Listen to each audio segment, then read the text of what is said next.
गुरुदेव नाम किसका, जय गुरुदेव नाम किसका, प्रभु का पावन नाम, प्रभु का पावन नाम, जय गुरुदेव।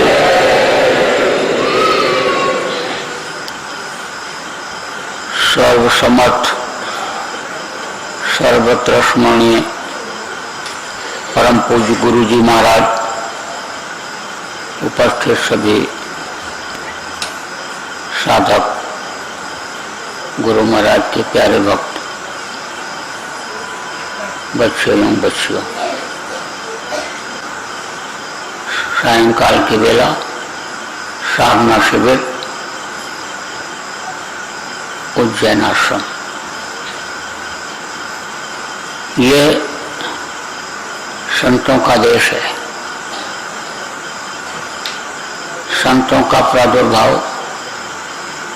इसी भारत देश में हुआ।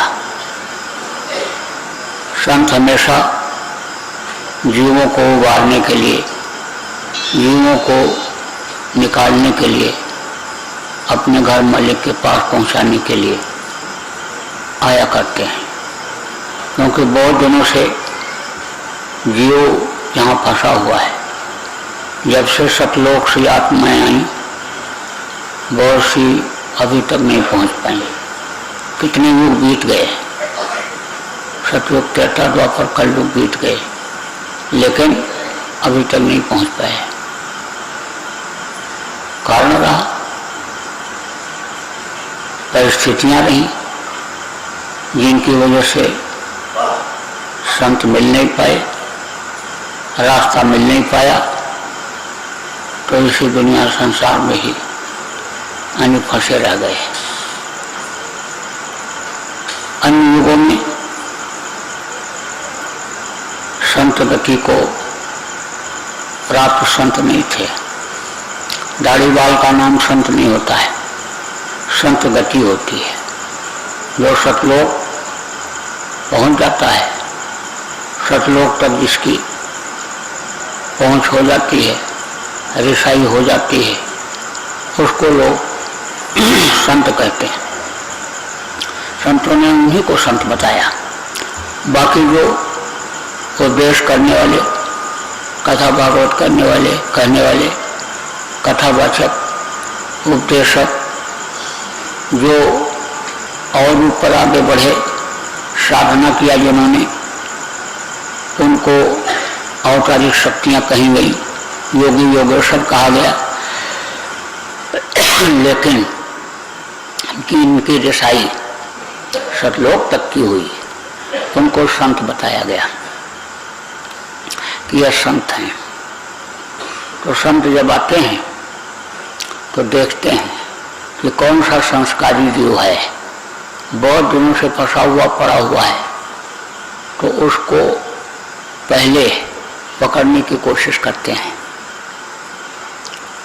पहले के युग में भी लोग हुए और बाद में उनको अनियामन शरीर कलयुग में जब मिला और मौजूदा संत मिले, उन्होंने रास्ता बताया, उस रास्ते पर चले तो वो भी संत गति को प्राप्त कर लिए। उसी में से एक थे धर्मदास। धर्मदास पहले के समय में, पहले के युग में बड़े धार्मिक थे, अच्छी विचारधारा के थे,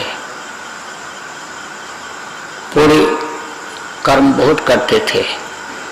तो पूरे का फल उनको जब मिला तो स्वर्ग और वैकुंठ भेज दिए गए, वहाँ कुछ दिन तक रहे।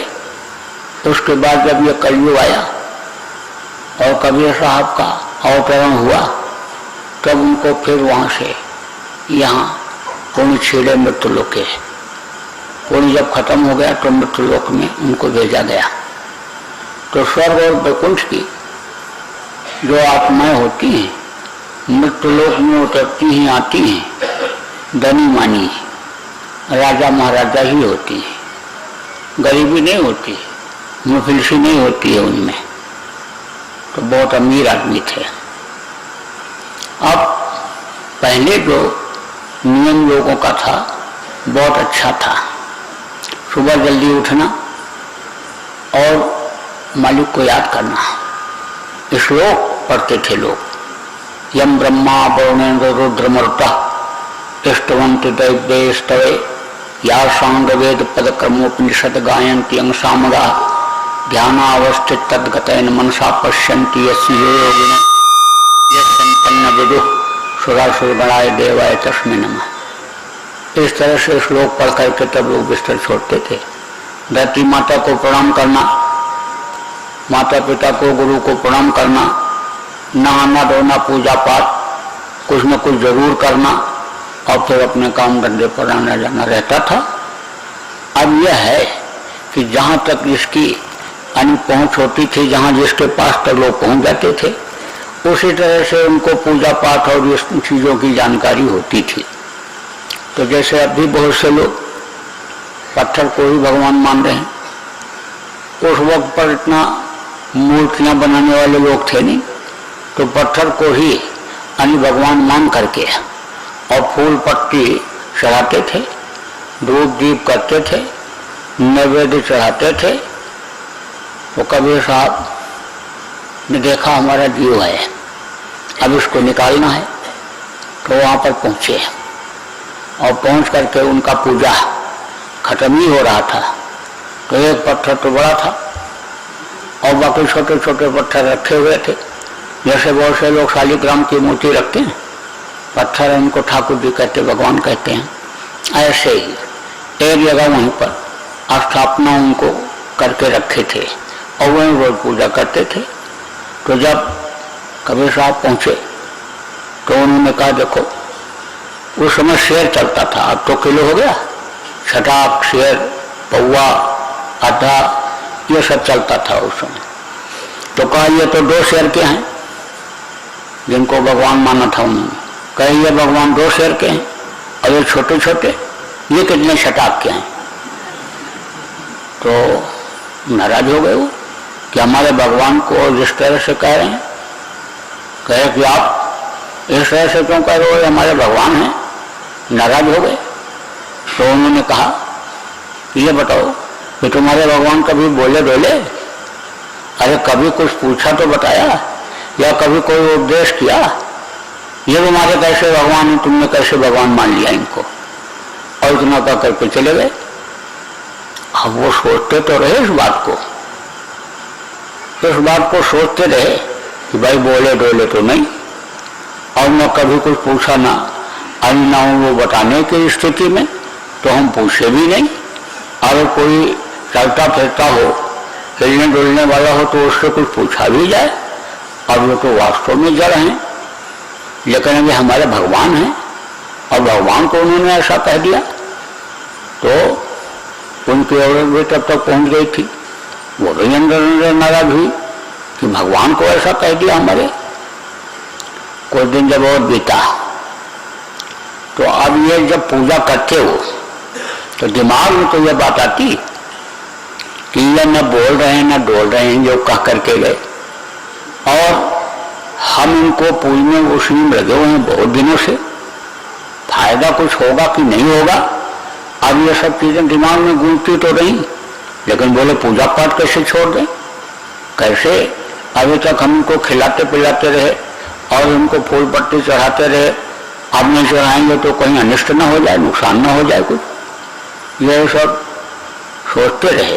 लेकिन पूजा पाठ बराबर पत्थर को पूजते रहे। अब देखिए कैसे दया होती है। फिर एक दिन उन्होंने सोचा कि भाई जीव को पकड़ा जाए, तो फिर कुछ दिन के बाद गए। उस समय पर यानी ये आग जला रहे थे और इनकी औरत घर में कोई काम से गई हुई थी, और जब ये पहुंचे, कबीर साहब पहुंचे धर्मदास के यहाँ, तो बोले अरे पापी, अरे जीवों को मारा है, चांडाल, अरे जीवों को जला रहा है। तो अब ये नाराज हो गए कि बताओ पापी कह दिया। और उनकी औरत आई और बोली कैसे पापी कह दिया, कौन सा पाप इन्होंने किया, आप ऐसा क्यों कह रहे हो, पिछली बार भी ऐसी बात बोल करके गए, आप क्यों आए दोबारा, फिर नाराज हो गई। तब उन्होंने कहा, अरे धर्मदास, इस लकड़ी को तू तोड़, देख इसको फाड़, इसमें कितने जीव जल रहे हैं।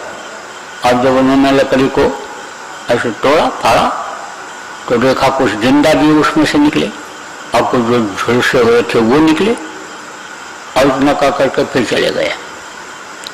अब जब गायब हो गए दिखवा करके उनको, जब तक वो उनसे कुछ कहते उठो बैठो तब तक, यानी वो चले गए तो उनको पछतावा हुआ कि भाई जानकार अगर न होते तो इसके अंदर जो ये कीड़े जल रहे थे उसको ये कैसे देख लेते, तो जानकार तो हैं, इनसे कुछ में लेना चाहिए और ये हमारा भला कर सकते हैं।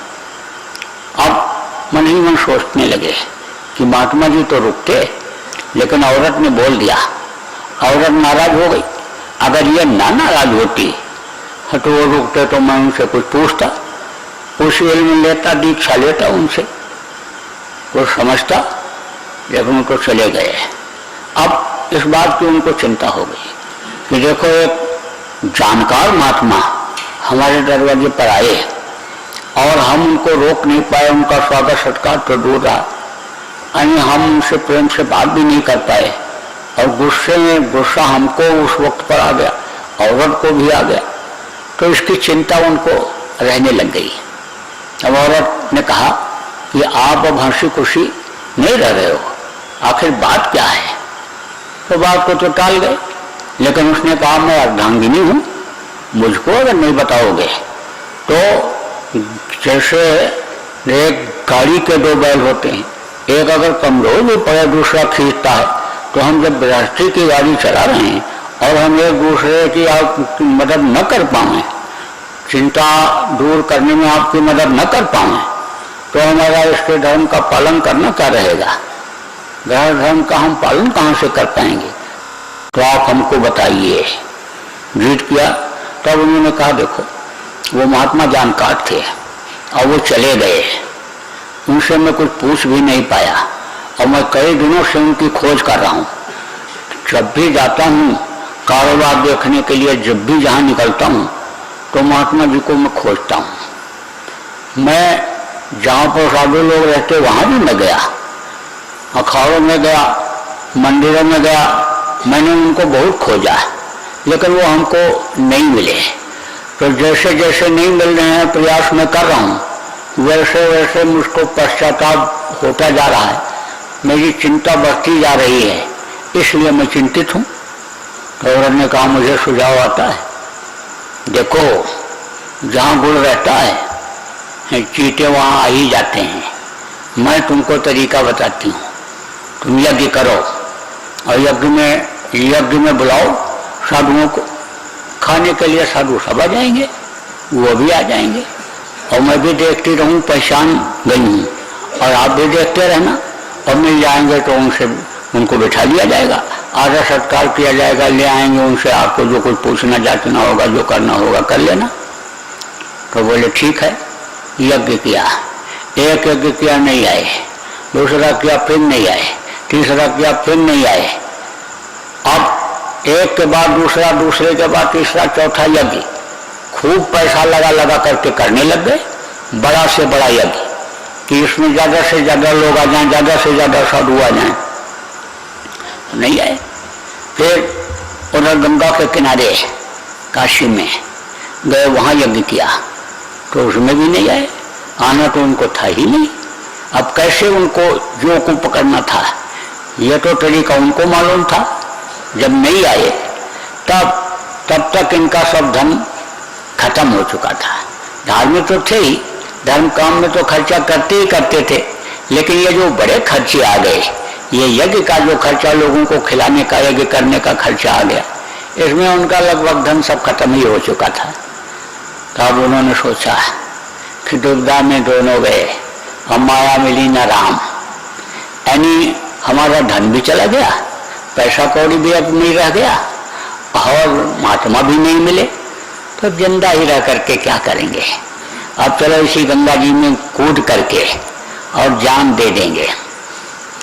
तो सोचने लगे कि अभी यहाँ घाट पर जहाँ पर आदमी हैं, अगर यहाँ कूदूंगा डूबने लग जाऊंगा तो लोग बचा लेंगे, तो जान जाएगी नहीं और निंदा अलग से होगी, हंसी अलग से होगी, तो यहाँ नहीं कूदूंगा, उधर चलूंगा एकांत में, उधर जहाँ गंगा जी का एकांत है वहाँ कूदूंगा, वहाँ मरूंगा, डूबूंगा वहीं पर। तो उधर एकांत में जब जाने लगे, उधर एकांत में जब चले गए तो देखा कि कबीर साहब बैठे हुए हैं।